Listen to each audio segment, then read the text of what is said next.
चलिए बच्चों, आज हम पढ़ेंगे तीसरी कक्षा का प्रगतिशील विज्ञान। आप अपनी अपनी पाठ्य पुस्तकें निकालिए। आप सभी लोगों के पास पाठ्य पुस्तक है ना, प्रगतिशील विज्ञान की। ये सब आप पेज नंबर 5 खोलिए। इसमें है प्रथम अध्याय और इकाई 1 वनस्पति जगत, प्लांट लाइफ। ये देखिए, और प्रथम अध्याय है सजीव एवं निर्जीव वस्तुएं, living and non living things. अभी हम पाठ पढ़ेंगे। हमारे आसपास अनेक प्रकार की वस्तुएं हैं, जिनमें से पृथ्वी, आकाश, मनुष्य, पेड़ पौधे, पशु पक्षी, धूल मिट्टी, रेत, वायु, जल, सूर्य, चंद्रमा, तारे, बादल, चट्टानें, पहाड़ आदि ईश्वर द्वारा बनाई गई वस्तुएं हैं। सही है। अभी living and non living things यानी क्या? सजीव और निर्जीव वस्तुएं। अभी हमारे आसपास अनेक प्रकार की वस्तुएं हैं, जिनमें से पृथ्वी, आकाश, मनुष्य, पेड़ पौधे, पशु पक्षी, धूल मिट्टी, रेत, वायु, जल, सूर्य, चंद्रमा, तारे, बादल, चट्टानें, पहाड़ आदि ईश्वर द्वारा बनाई गई वस्तुएं हैं। इन्हें क्या कहा जाएगा? प्राकृतिक वस्तुएं। ये सब मनुष्य ने नहीं बनाए हैं। ये सब किसने बनाए हैं? भगवान ने, है कि नहीं? प्राकृतिक है, ये नेचुरल चीजें। जबकि विभिन्न प्रकार के वाहन, इमारतें, सड़कें, पुल, नहरें, कुएं, फर्नीचर, खिलौने, बर्तन, आभूषण, कपड़े, कागज आदि मनुष्य द्वारा बनाई जाने वाली वस्तुएं हैं। इन्हें मानव निर्मित कृत्रिम वस्तुएं कहते हैं। मानव निर्मित सभी वस्तुएं निर्जीव होती है। सही बात है। मानव निर्मित सारी वस्तुएं कैसी रहेंगी? निर्जीव होंगी, उनमें जान नहीं होंगी। प्राकृतिक वस्तुएं सजीव तथा निर्जीव दोनों प्रकार की होती है। अभी देखिए, नेचुरल चीजें जो भगवान की बनाई गई चीजें हैं, वो क्या होती है? प्राकृतिक और निर्जीव दोनों प्रकार की होती है। अभी पहला पढ़ेंगे सजीव वस्तुएं। सजीव वस्तु में क्या आएगा? जो बोलते चलते हैं, खाते पीते हैं, वो उन्हें कहा जाएगा सजीव वस्तुएं। तो पहला है मनुष्य, पेड़, घोड़ा, चिड़िया। तो इसमें कैसे आएगा? सजीव वस्तुओं में मनुष्य सजीव प्राणी है, वो खाता पीता चलता फिरता है। अभी आप बोलोगे कि पेड़ कैसा सजीव है? पेड़ तो चलता फिरता नहीं है, पर खाता पीता है ना। क्या पीता है? पानी पीता है, इसलिए वो सजीव है। फिर है घोड़ा भी चलता फिरता है, खाता है। और चिड़िया भी उड़ती है, खाती पीती है, इसलिए चिड़िया भी सजीव में। फिर उसके बाद है निर्जीव वस्तुएं। निर्जीव वस्तुओं में आएगा पहाड़, सूर्य, तारे और पानी। ये क्या है? सब निर्जीव वस्तुएं है। निर्जीव वस्तुओं में पहाड़, ये चलता फिरता नहीं है। सूर्य, ये चलता फिरता नहीं है, उसके पैर नहीं है। तारे हमको दिखाई देते हैं, हमको ऐसा लगता है कि वो हमारे साथ चल रहे हैं, पर वो चलते नहीं है। और पानी भी क्या है? निर्जीव वस्तुएं है। फिर है कृत्रिम वस्तुएं।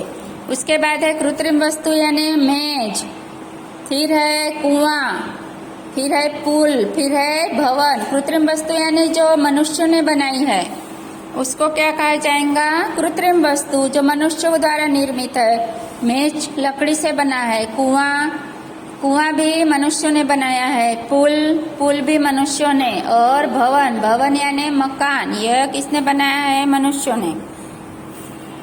सजीवों के प्रमुख गुण या लक्षण। सभी सजीवों में कुछ प्रमुख गुण होते हैं। इन गुणों के आधार पर ही ये निर्जीवों से भिन्न होते हैं। निर्जीवों में सजीवों का कोई गुण नहीं पाया जाता है। अभी सही बात है, निर्जीवों में सजीवों का गुण नहीं पाया जाता है। निर्जीव वस्तुएं तो निर्जीव ही रहेंगी, इनमें सजीवों का कोई गुण अपने को नहीं मिलेगा। अभी देखिए, सजीव श्वसन करते हैं। श्वसन यानी सांस लेना। सजीवों का प्रमुख लक्षण है, सजीवों में श्वसन जीवन पर्यंत लगातार चलने वाली प्रक्रिया है। मनुष्य और जीव जंतु सांस लेते समय ऑक्सीजन गैस ग्रहण करते हैं तथा कार्बन डाइऑक्साइड गैस छोड़ते हैं। इस क्रिया को ही श्वसन कहते हैं। सजीवों में सांस लेने या श्वसन करने के लिए विशेष अंग होते हैं, जैसे मनुष्य तथा कुछ अन्य जंतुओं में फेफड़े, कीटों में ट्रेकिया, मछलियों में गिल्स, पौधों की पत्तियों में पर्णरंध्र स्टोमेटा। बिल्ली के एक छोटे बच्चे को सोते हुए ध्यान से देखिए। सोते समय उसकी छाती लगातार ऊपर नीचे होती रहती है। ऐसा क्यों होता है? ऐसा इसलिए होता है क्योंकि बिल्ली के बच्चे द्वारा सांस लेते समय शुद्ध वायु ऑक्सीजन युक्त हवा फेफड़ों में भीतर जाती रहती है और अशुद्ध वायु फेफड़ों से बाहर निकलती रहती है। एक पत्थर को ध्यान से देखिए, क्या इसमें श्वसन क्रिया होती है? नहीं, पत्थर में किसी प्रकार की श्वसन क्रिया नहीं होती है। अतः निर्जीवों में सजीवों की भांति श्वसन क्रिया यानी सांस लेने की क्रिया नहीं होती है। सजीव भोजन और जल ग्रहण करते हैं। जीवित रहने के लिए सभी सजीवों को भोजन तथा जल की अत्यंत आवश्यकता होती है। भोजन तथा जल के बिना सजीव अधिक समय तक जीवित नहीं रह सकते हैं। भोजन द्वारा सजीवों को विभिन्न कार्य करने के लिए शक्ति मिलती है। भोजन तथा भोजन करने का ढंग प्रत्येक सजीव का अलग अलग होता है। जैसे मनुष्य भोजन के रूप में पौधों से मिलने वाली वस्तुएं, अनाज, सब्जियां, फल, मसाले, मेवे आदि, और जंतुओं से मिलने वाली वस्तुएं मांस, दूध, अंडे, शहद आदि लेते हैं। कुछ जंतु मांस और पेड़ पौधे के विभिन्न भागों को खाते हैं।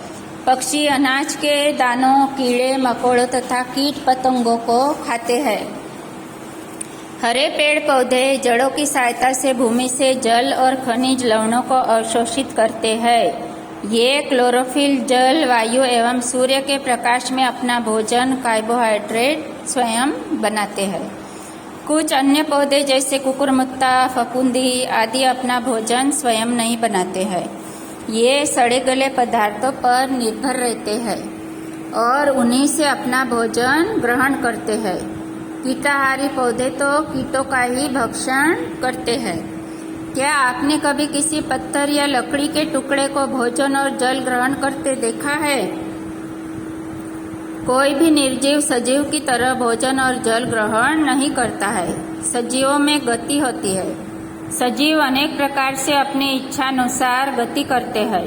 मनुष्य तथा कुछ पशु एक स्थान से दूसरे स्थान तक चलकर, दौड़कर आ जा सकते हैं। इसी प्रकार पक्षी उड़कर, मछलियाँ तैरकर, सांप रेंगकर तथा मेंढक उछलकर गति करते हैं।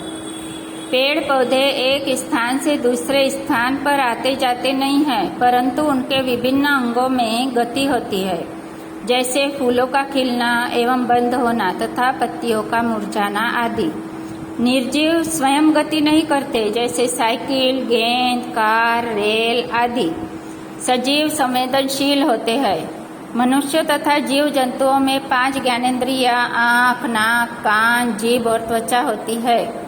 इनकी सहायता से ये विभिन्न प्रकार की संवेदनाओं का अनुभव करते हैं, जैसे अच्छे बुरे दृश्यों को देखना, सुगंध या दुर्गंध की पहचान करना, आवाज़ों को सुनना, विभिन्न पदार्थों का स्वाद लेना तथा वातावरण के परिवर्तनों और सुख दुख का अनुभव करना। आपका पालतू कुत्ता किसी अपरिचित व्यक्ति को देखते ही जोर जोर से भौंकने लगता है। यदि आप उसे बुलाए तो वह आपके पास आकर पूंछ हिलाने लगता है। खेतों और बाग बगीचों की रखवाली करने वाले किसानों की आवाज़ अथवा किसी धमाके को सुनकर पक्षी उड़ जाते हैं। चलते हुए केंचुओं को छूने से वह अपना शरीर सिकोड़कर छोटा कर लेता है।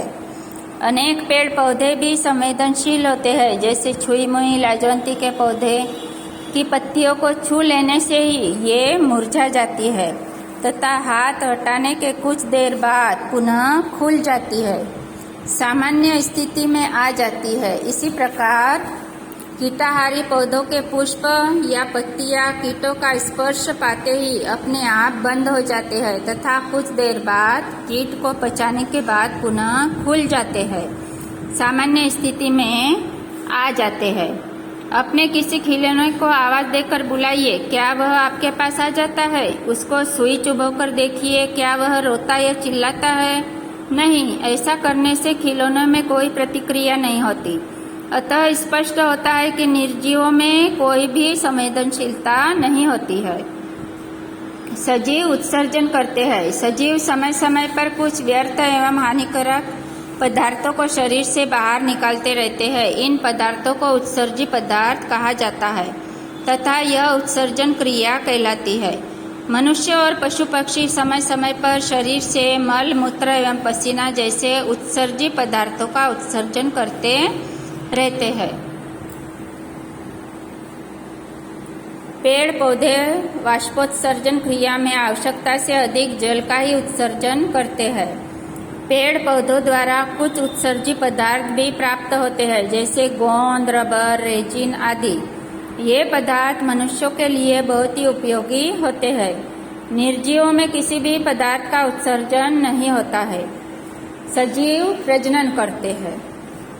सजीवों में अपना वंश बढ़ाने की विशेष क्षमता होती है, इसे प्रजनन कहा जाता है। माताएं ही संतानों को जन्म देती है।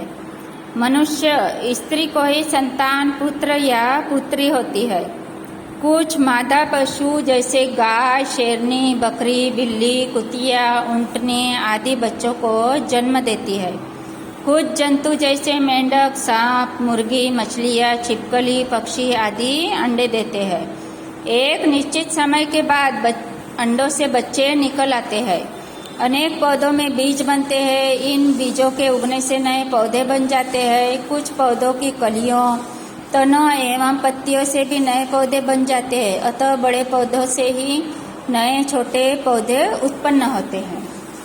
सोचिए, क्या आपकी साइकिल अपनी जैसी एक अन्य साइकिल उत्पन्न कर सकती है? नहीं, साइकिल इसलिए ऐसा नहीं कर सकती।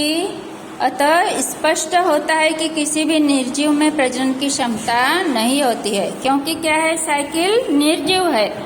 सजीवों में वृद्धि होती है। सभी सजीव भोजन करते हैं, जिससे उनका निरंतर पोषण होता रहता है। पोषण से सजीवों में के विभिन्न अंगों में निरंतर वृद्धि होती रहती है, जिसके फलस्वरूप उनकी आकृति तथा आकार भी परिवर्तित होता बदलता रहता है। इसे वृद्धि कहा जाता है। जैसे एक शिशु वृद्धि करके बढ़कर बालक अथवा बालिका बनता है और कुछ वर्षों के बाद यह बालक या बालिका वृद्धि करते हुए वयस्क पुरुष या स्त्री में परिवर्तित हो जाता है। कुछ वर्षों के बाद पुरुष या स्त्री वृद्धि करते हुए वृद्ध हो जाते हैं। विभिन्न पशु पक्षियों के नन्हे बच्चे निरंतर बढ़ते रहते हैं। जैसे गाय का छोटा बछड़ा अथवा बछिया बढ़कर गाय या बैल बन जाते हैं। मुर्गी का चूजा भी बड़ा होकर मुर्गा या मुर्गी बदल जाते हैं। अनेक कीट पतंगों के अंडों से निकलने वाले लार्वा धीरे धीरे बढ़ते हुए उन्हीं के समान कीट पतंगे बन जाते हैं। इसी प्रकार एक नन्हा सा पौधा बढ़ते बढ़ते एक बड़े वृक्ष, झाड़ी या लता आदि में बदल जाता है। क्या क्रिकेट की गेंद, पेंसिल, रबर, किताब तथा स्लेट आदि निर्जीव वस्तुएं आकार में बढ़ती है? नहीं, कोई भी निर्जीव वस्तु आकार में बढ़ती नहीं है। सजीवों की मृत्यु अवश्य होती है। इस संसार में सभी सजीव, मनुष्य, जीव जंतु तथा पेड़ पौधे एक निश्चित आयु तक ही जीवित रहते हैं। अपनी आयु पूरी करने के बाद प्रत्येक सजीव की मृत्यु अवश्य होती है। ज्ञानवर्धक जानकारी। विश्व का सबसे तेज गति से बढ़ने वाला पौधा बांस है, जो 24 घंटे में लगभग 1 मीटर तक बढ़ जाता है। सबसे तेज गति से दौड़ने वाला जंतु चीता है। अनेक छोटे छोटे जीव गति नहीं करते। मूंगा अथवा प्रवाल एक ही स्थान पर स्थिर रहते हैं। इसके आपस में मिलने से मूंगे की चट्टान बन जाती है। कुछ पौधे अपने लिए भोजन नहीं बना पाते। ये पौधे कीट पतंगों का भक्षण करते हैं। अतः कुछ पौधे मांसाहारी होते हैं। जिराफ बोल नहीं सकता, वह गूंगा होता है।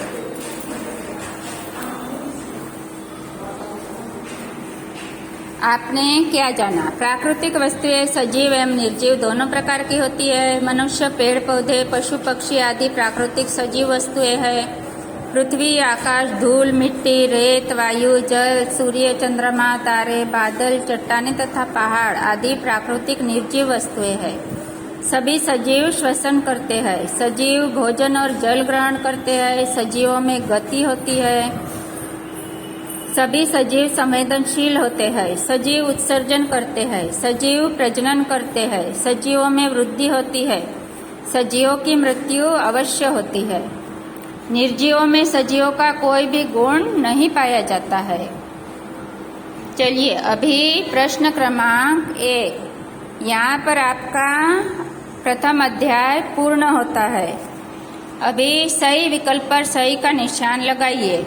पहला क, सजीव वस्तुएं लेती है, क्या लेती है? सांस। तो पहले ऑप्शन में हम सही का निशान लगाएंगे।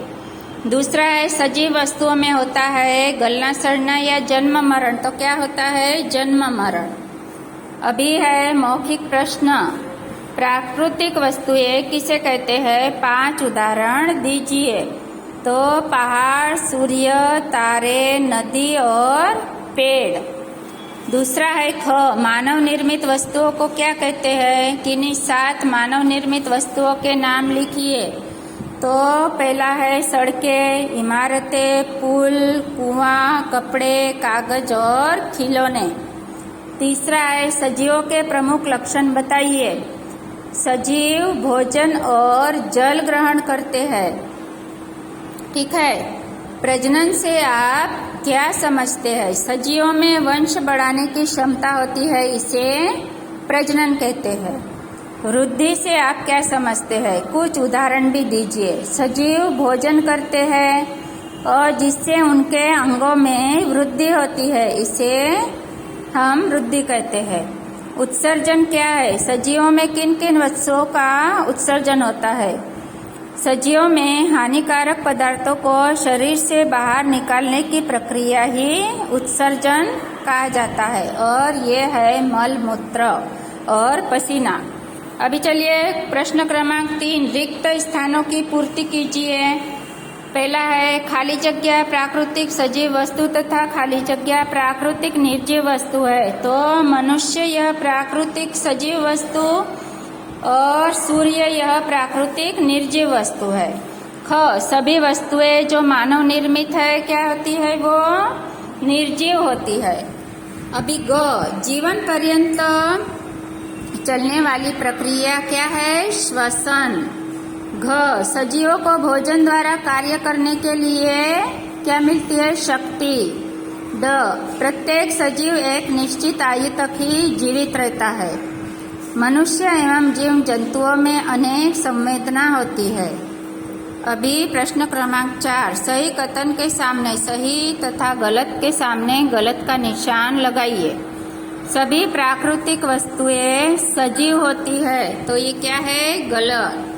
सजीवों में श्वसन के लिए एक जैसे ही अंग होते हैं, इसमें भी क्या आएगा? गलत। मादाएं द्विसंतान को जन्म देती है, सही। सभी सजीव अपने इच्छानुसार गति करते हैं, सही। निर्जीवों में भी जीवन होता है, सही। अनेक पेड़ पौधे भी संवेदनशील होते हैं, सही। अभी प्रश्न क्रमांक 5, वस्तुओं को सजीव तथा निर्जीव में वर्गीकृत कीजिए। देखिए यहाँ पर लिखा है सजीव, तो सजीव में आएगा मछली, गुलाब का पौधा, मुर्गा और शेर। और निर्जीव वस्तुओं में आएगा कार, वायुयान, टीवी, पंखा, स्कूटर और बस इतना ही आएगा। अभी प्रश्न क्रमांक 6, निम्नलिखित चित्रों तथा उनके नामों का मिलान कीजिए।